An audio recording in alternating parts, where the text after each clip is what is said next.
Who is a Christian? Okay, great question.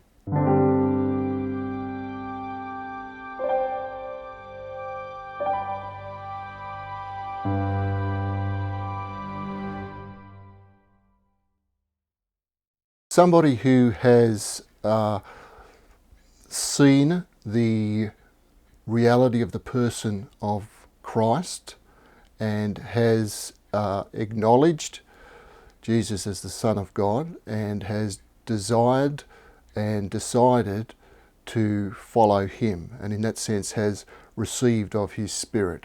So there's been a transformation that has taken place, whether gradual or climactic, which has brought them into a new creation. They are new creatures in Christ, which is why we use terms like born again or born anew or born from above. There's a spiritual change that has taken place. I think a distinction has got to be made between people who grow up in Christian homes and who have never rejected, and so the Spirit of God has been at work in their life progressively, and they have been making decisions for Christ over a period of time, and somebody who, as you say, is an atheist and wants to know, although most atheists,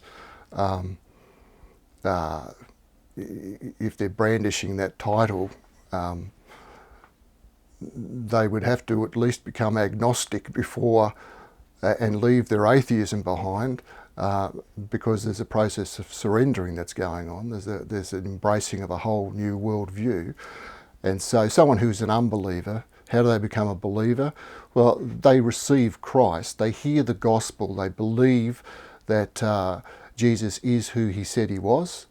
They believe that there is a need in their life for God, and that God is seen fully in the person of Jesus Christ. And so whoever believes in his heart and confesses with his mouth, there's a change of heart that takes place towards Christ, really. And so if I were leading a person to Christ who was open to hear, I would really be sharing who Jesus is, what he has done, and how we can benefit and receive from that. If they made the journey from atheism to Christianity, to coming to Christ, you're asking me what change will have taken place. I think they would have identified the reasons that held them in a position of not believing in God. C.S. Lewis came to Christian faith, he says, struggling and screaming, with his intellect going in one direction but his heart going in another. And so what happens, I think, for someone who is an atheist who gets converted is that the pull of the heart becomes stronger than the pull of the head, and the ideas that have held them in atheism obviously have to break down. But coming to Christ is a heart issue. So it's a work of the Spirit on the heart, and often the heart will proceed. The thinking will come later.